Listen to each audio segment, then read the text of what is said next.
All right. I got to say, clicking this comment tab is going to be like opening a present on Christmas. I know I'm going to do it right now. It's my what's that calendar? The Advent calendar. Where I get my little chocolate. Here we go. Oh, it's all Royale. Oh, Jesus. Hey, everybody. Welcome to the post-show podcast thing that we're doing now for, after the Star Trek podcast. We just hang out for 5 minutes with the people who watch the stream, the recording. They ask us some questions, and then we answer them. So we're going to do that right now. Clay, how are you? Good. I'm glad that even if you've been watching us on YouTube, we're going to force you to click a different link to watch this part. 2 more ads, motherfuckers. 2 more ads. So I think I just demonetized us by saying that in the first 30 seconds of the video. Nice. I'll have to put the 10 seconds of dead air right before that. That's it. So thanks everybody for joining us and leaving your questions in the little chat thing here. It's for patrons. You go to patreon.com/the Pensky File and you can support us there. You can watch the live stream and leave questions and we'll answer them here. So we'll start with the first one, Clay, which is from Christian to Ravenholm. Do you think Voyager represents a fundamental paradigm shift in how they were doing Trek shows? If so, why the change? Specifically, how did Trek manage to evolve from TNG to DS9 to Voyager, and are the problems brand new or just outgrowths of existing issues present in the series creators? I'll put the little thing there so people can see it. Do you think Voyager represents a fundamental paradigm shift in how they're doing Trek shows? We talked about this, I think, a little bit in the podcast we just did, right? So what do you think? I think so, in the fact that the paradigm shift is that they just are grinding these out now, and it's just, you got to get them done. And again, I don't know, maybe that's how it always was, but it feels like Voyager has become very based on formula. I don't even know if that's true, but yeah, I would say so. It's not as it doesn't feel as considered as Deep Space Nine, even though the concept is pretty good. But it's just space thing of the week over and over and over again. Yeah, I think it's I can say it a little bit differently from what I said on the podcast, but it would be that like Voyager to me feels like the shift into, oh, we're a franchise happened. Mm-hmm. That's like when they realize they're like, oh, we have a brand here that we have to, not that didn't exist with like, because TNG was obviously sort of a reboot of TOS. It was like, this is the Star Trek thing. We're going to do a new Star Trek thing. But TNG and DS9 both felt different and like considered in how different they were. Mm-hmm. Like, Roddenberry had some crazy ideas, but like it was pretty brave of him to not want to do any TOS references in TNG, to be like, listen, this is a whole new thing. Like, we're going to do our own stuff. And DS9 did its own thing. Voyager feels like the first show to me, and Enterprise feels the same, where they were both under the gun to just make these things and like crunch them out. So it's like a combination of like, do we have any original ideas anymore? Not really, but we know what a Star Trek script looks like, so let's write the Star Trek script. Paired with, let's just do a safe thing, because this is a franchise now. This makes a lot of money. This goes into syndication. Let's not rock the boat. Let's not do anything. People are going to pay for this stuff, so let's just churn it out. Voyager feels like the first Star Trek show that it's kind of where the charm, at least to me at this point, it's where the charm of the franchise kind of started to leave. It was no longer caring about being a good show in and of itself. Yeah, I think Voyager is the first one that really feels like I was going to say it's the first one that really feels like a spin-off, because it feels more like a let's just keep the ball rolling show than TNG does or Deep Space Nine does. Because TNG, obviously, it was 20 years later, so it wasn't exactly just a cash grab, even though I guess they were doing the movies at the time, so arguable. Yeah. Deep Space Nine is a spin-off, but it's not a spin-off where you're taking like, it would be more of a spin-off if it was Worf is there from day one and shows up on Deep Space Nine, but it's all new characters and stuff, even though they do have a little bit of the overlap kind of thing with Picard. But Voyager just feels like it's but Deep Space Nine's doing its own thing.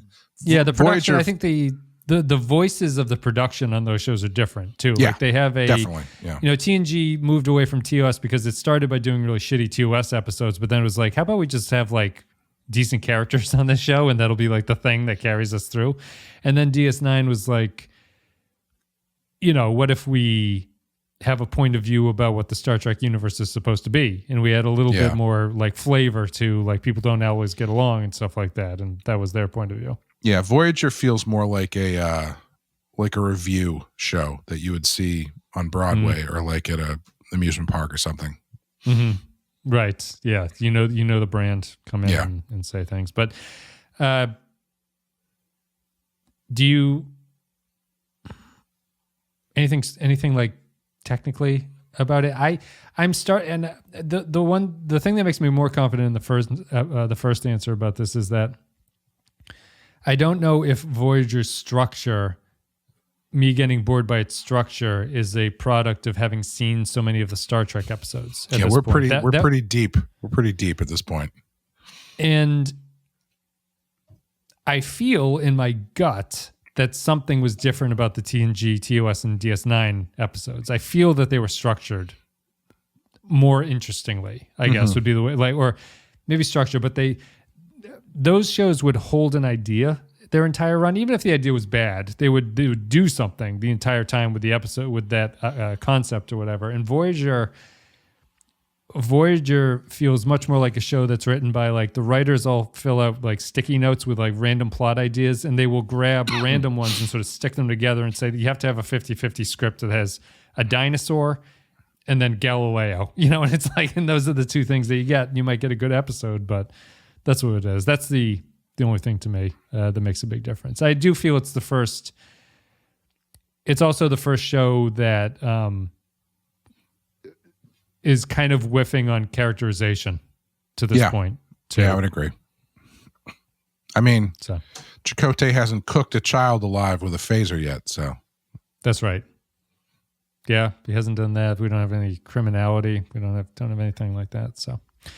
Thank you very much for your question there. Let me see here. What's down? We can do Royos really quickly. What's the best Star Trek film? I have the ratings that we did when we did all the movies and we ranked them. Why don't you give your answer now? I'm going to look and see what we said 5 years ago. I think 2 is gonna, Wrath of Khan's going to be my favorite. Yeah, that was my number 1 too at this point. It's probably the best movie. Yeah, I will say the motion picture keeps sneaking up on me. I don't think it's better, but I think it's the most interestingly different. For a lot of reasons, because they kind of hadn't. Such a weird tone. It's such so a sad, strange. somber. Yeah.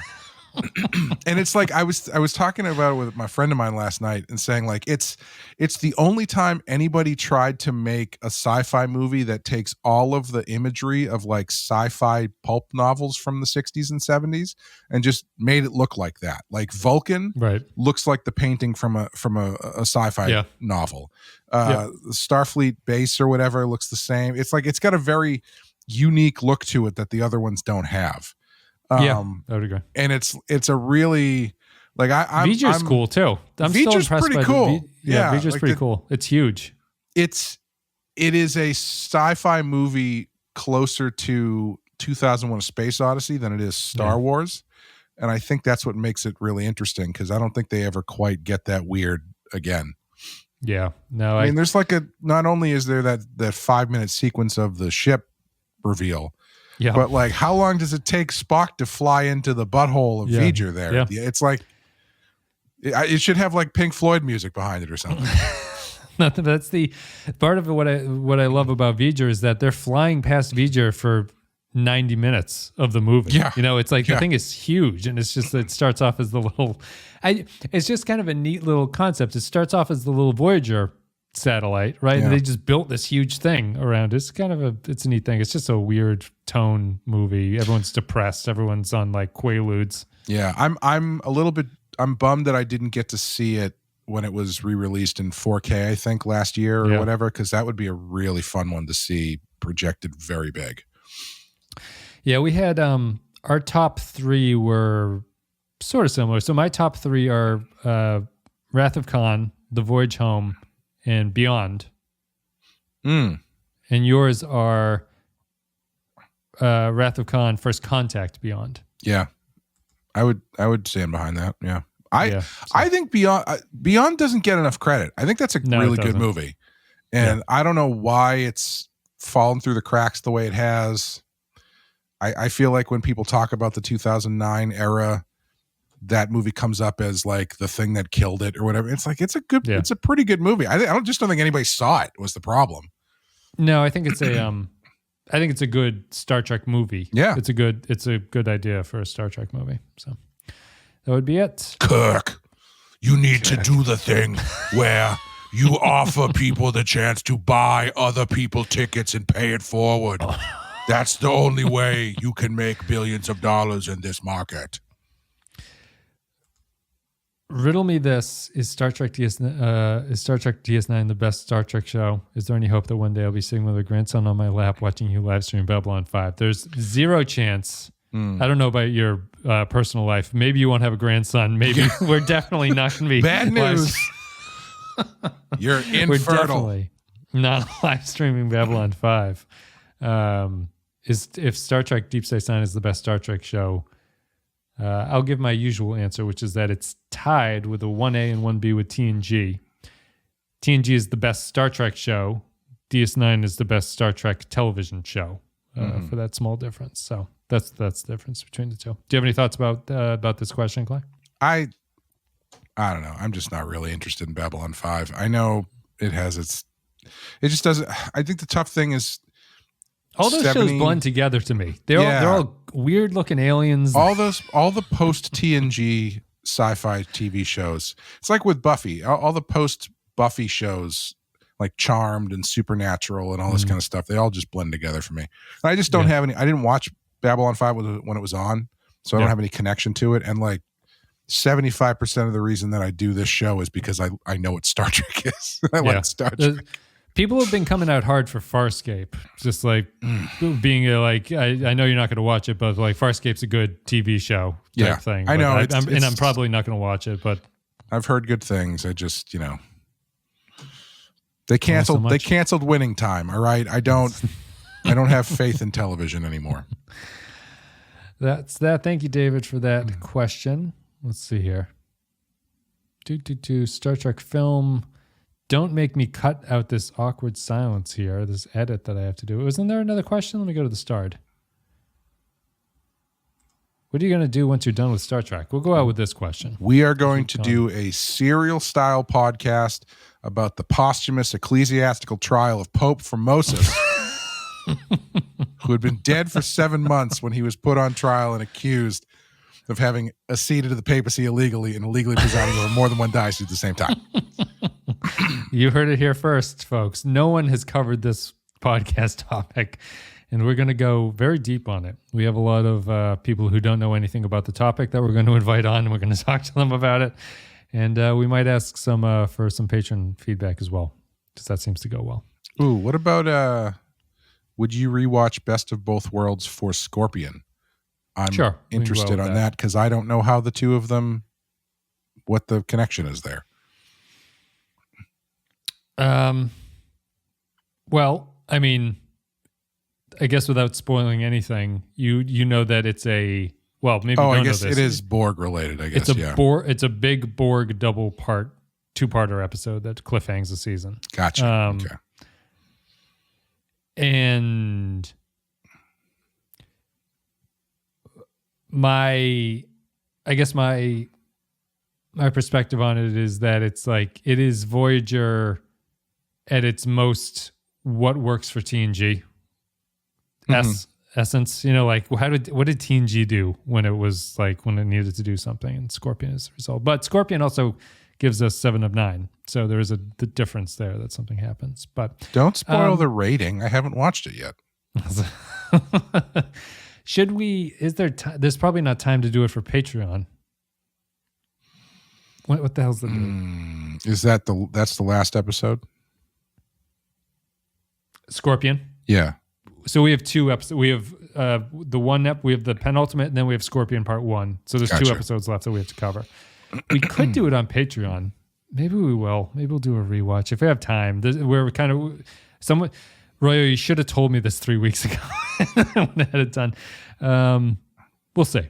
We'll see if we can do it in time. It would be a good 2-parter to know, or just to have it in the background to refresh ourselves about what went on with Best of Both Worlds. We'll see. That's it. Thanks everybody for leaving your. He apologizes. Thanks everybody for leaving your comments here. This is the post show for Displaced. Hope you enjoyed the content on the Displaced episode. We only got a couple more episodes of Voyager left, and then we're done with the season. Thanks for leaving your question, guys. Thanks for listening.